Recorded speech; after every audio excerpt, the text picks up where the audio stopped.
Alors s'il y a bien un truc principal que les jeux de rôle et les jeux vidéo ont en commun, outre le fait de nous faire vivre des aventures qui sortent drastiquement de notre quotidien, c'est bel et bien le concept des classes de personnages. Paladin, guerrier, magicien, barde, soigneur, bref, il y en a pour tous les goûts, de toutes les couleurs, de tous les noms et même de tous les styles, même s'il persiste quand même une certaine redondance dont on parlera plus tard dans la vidéo. Un système qui est principalement destiné à structurer l'expérience des joueurs en leur donnant différentes voies à suivre en fonction du rôle qu'ils souhaitent tenir au sein de leur équipe, et surtout de l'expérience de jeu qu'ils veulent principalement avoir au cours du jeu. L'expérience de jeu qu'ils veulent avoir au cours du jeu, ouais, il faut dormir la nuit.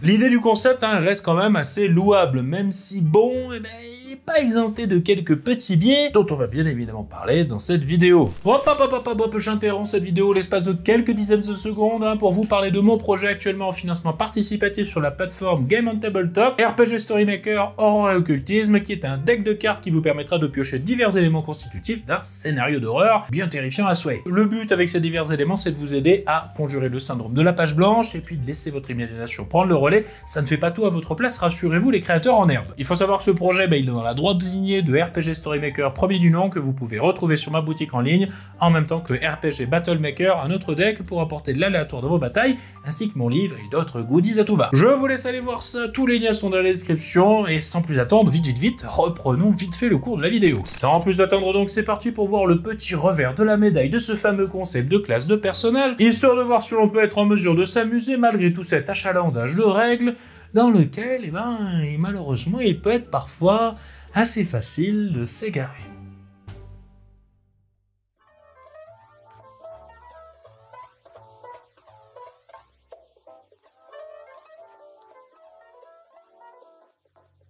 Alors on commence par la chose qui colle le plus au basque du système de règles, et ce, peu importe les jeux, qu'ils soient vidéo ou de rôle. Et c'est la fameuse sainte trinité des classes, vous savez, à savoir le tank, le soigneur et le DPS. Ou les DPS, ça dépend. Grosso modo, si on réduit chaque classe d'à peu près n'importe quel jeu à son concept le plus basique, on se rend bien vite compte qu'elle tombe forcément dans une de ces fameuses trois catégories. Soit la classe du personnage est orientée dans l'idée d'encaisser des coups à la place des autres, ce qui nous donne la catégorie des tanks, ou alors il est fait pour soigner les autres qui ont pris des coups, ou bien être en mesure de leur octroyer un soutien de quelconque manière avec des buffs ou autre, ce qui donne la catégorie des soigneurs, ou aussi appelés les supports. Et enfin, ceux qui sont là purement et simplement pour faire un maximum de dégâts, la plupart du temps au détriment de leur défense personnelle. Et eux, c'est ce qu'on appelle la catégorie des DPS, qui est l'acronyme de dégâts par seconde. Donc comme je le disais, la majorité du temps, vous remarquerez que n'importe quelle classe de n'importe quel jeu appartient forcément à une de ces trois catégories, ou bien se retrouve à cheval entre deux comme une forme d'hybride. Par exemple, un petit peu le paladin, dans l'idée globale de ce qu'on se fait, c'est généralement un peu un mix entre un tank et un soigneur dans l'idée. Une catégorisation qui peut avoir ses avantages, mais qui inéluctablement finit par imposer une certaine manière de comment les combats se déroulent. À savoir toujours le tank devant pour prendre tous les coups, le soigneur derrière pour éviter que le tank ne meure trop vite, et quelques DPS plus ou moins à distance pour infliger des dégâts à l'antagoniste et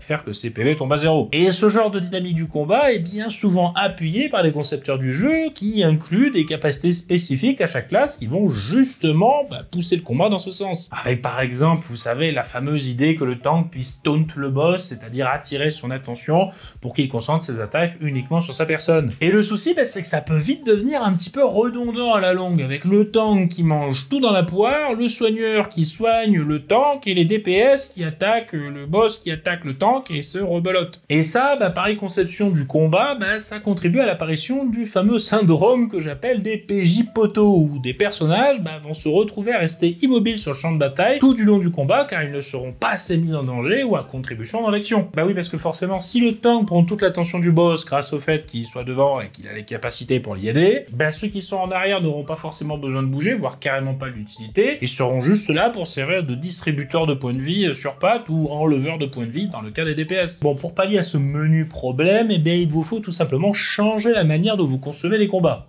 Plus facile à dire qu'à faire, on va pas se le cacher.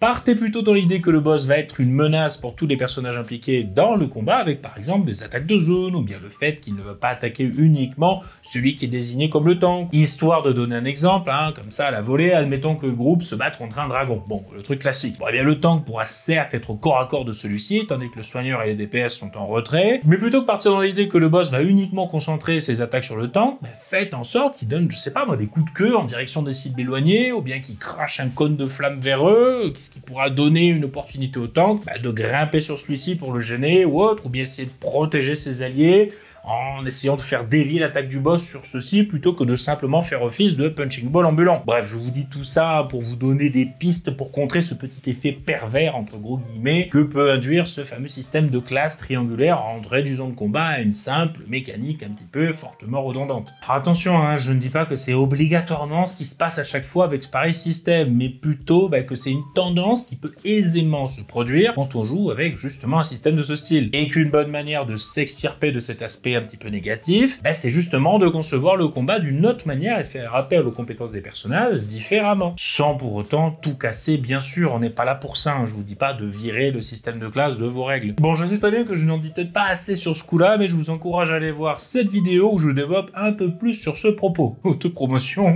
au passage.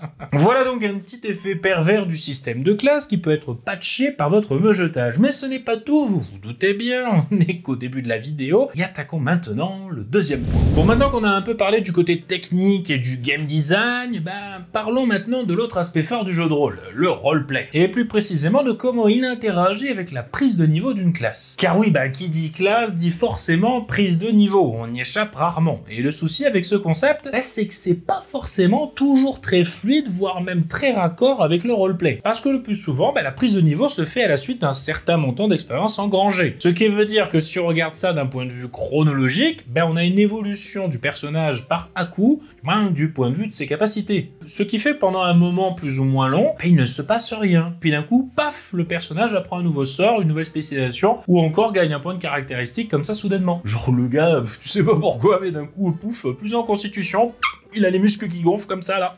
Alors je sais qu'en tant que maître du jeu, on essaye toujours de faire un peu au mieux pour essayer de caler la prise de niveau juste après un moment fort de l'intrigue, histoire que ça justifie un petit peu le tout, quoi. Mais d'un point de vue tout à fait pragmatique, il faut avouer que c'est toujours un petit peu compliqué d'apporter une justification tangible à ce soudain sursaut de puissance dans l'évolution du personnage. En gros, c'est souvent un aspect du système de classe qu'on essaye un petit peu de patcher, entre guillemets, pour éviter que ça soit trop discordant avec le roleplay, c'est un peu du bricolage comme ça vite fait, quoi. Bon, là-dessus, pour diminuer un peu cet effet par à-coup, comme je le disais, je vous conseille d'essayer de diluer la progression de chaque personnage en faisant en sorte d'égrener les bonus apportés par la prise de niveau au fur et à mesure de son avancée, plutôt que de tout apporter d'un coup, comme ça, au niveau du passage. Bon, je m'explique vite fait avec un exemple. Admettons qu'on est, je sais pas, un joueur qui joue un barbare de niveau 2 dans un JDR classique fantasy, quoi. Bon, plutôt que d'attendre le niveau 3 pour lui donner, par exemple, je sais pas, ce +1 en constitution, ainsi que sa compétence de coup puissant et sa faculté à passer en mode berserk, eh bien, vous pouvez, vous le MJ, prendre connaissance de ces bonus en amont et les donner au fur et à mesure au joueur en question en fonction de ses actions tout du long de sa progression vers le niveau 3. Dans l'idée de pouvoir justifier ces petits ajouts comme ça d'un point de vue roleplay, du moins plus aisément. Avec par exemple, je sais pas, hein, si pendant un combat il voit ses amis en difficulté et se sent impuissant de par le fait qu'il est beaucoup trop blessé, eh bien dites-lui que soudainement il sent monter en lui comme une rage primale qui lui fait voir rouge et ignorer soudainement la douleur, lui débloquant ainsi l'accès au fameux mode berserk normalement accessible au niveau 3. Et pareil pour les autres bonus, et pour ceux nécessitant un choix du joueur, vous pouvez décider en amont avec lui avant le début de la session, ou du moins à minima, vous vous arrangez avec lui pour qu'il fixe ses choix à un niveau en avance. Comme ça, vous avez la liste complète des bonus à égrener à vos PJ au gré du RP, plutôt que de tout devoir bazarder en vrac à la prise de niveau. Et comme ça, une fois arrivé niveau 3, vous avez tout checké, tout est bon, le PJ a fait sa prise de niveau un peu avant l'heure, et ce, de manière beaucoup plus lisse. Alors je sais que, ok, cela fait un peu plus de travail pour vous le MJ, parce que c'est vrai que c'est un peu plus compliqué à gérer que de simplement attendre la prise de niveau avec le livre des règles à portée de main. Mais personnellement, pour l'avoir expérimenté en tant que joueur, je peux vous dire que c'est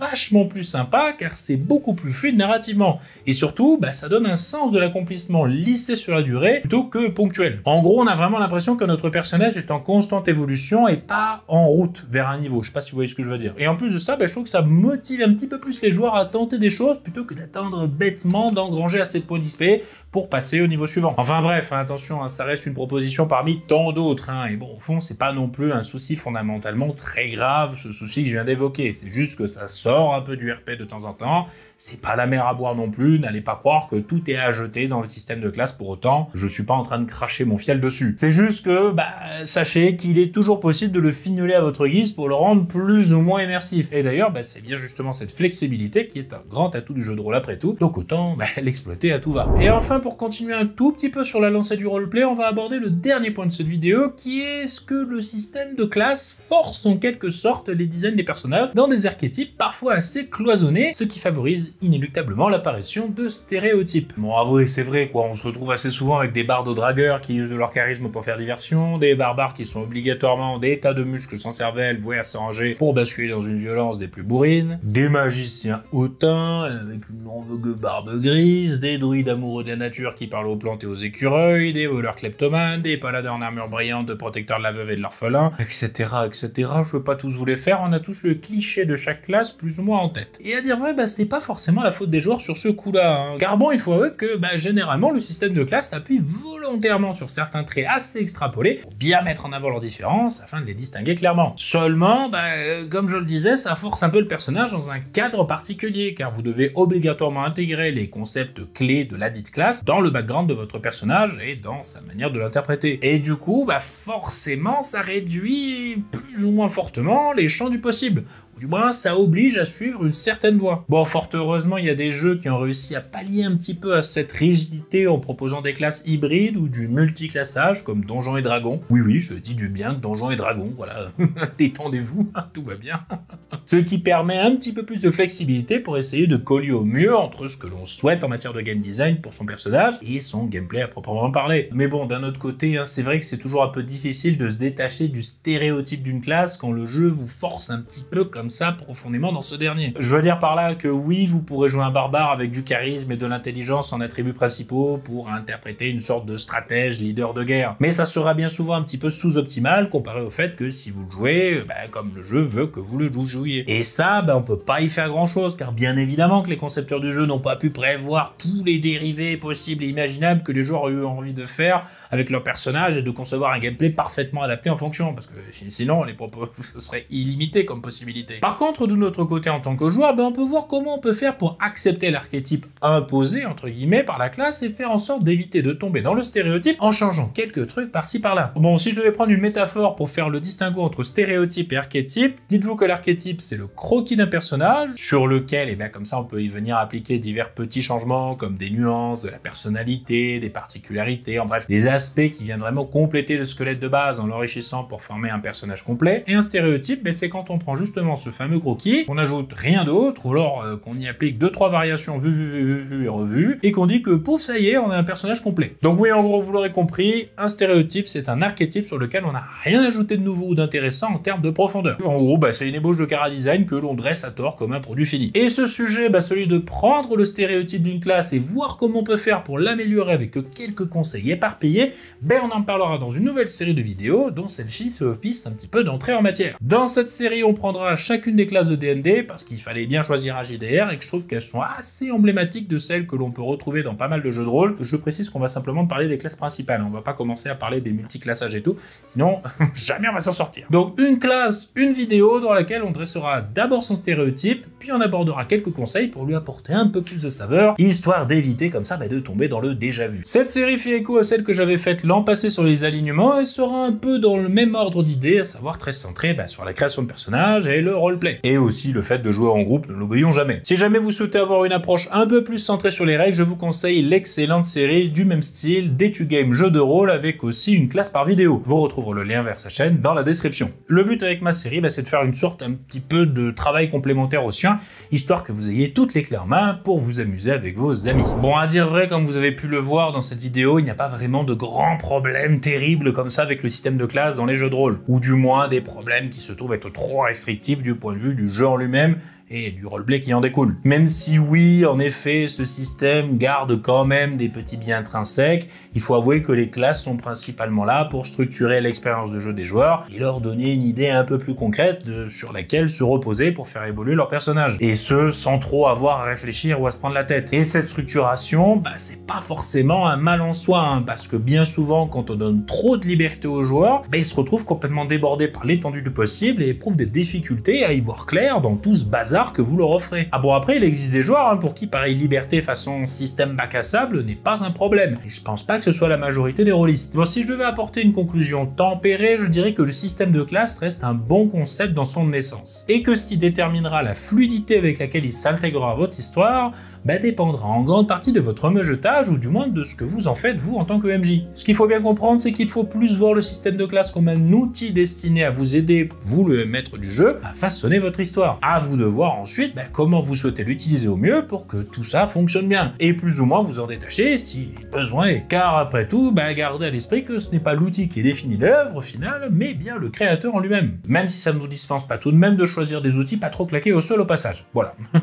Quoi qu'il en soit, je vous dis dans 15 jours pour la première vidéo de cette petite série consacrée aux classes de jeux de rôle, et Dieu sait qu'on est parti pour une sacrée aventure, tellement il y en a à dire et à découvrir, il faut le dire. Et bien évidemment, on se retrouve la semaine prochaine pour une autre vidéo sur la chaîne, et la rengaine, comme toujours, vous la connaissez si bien, c'était le Scénarurgien. À ciao, bonsoir, les studios.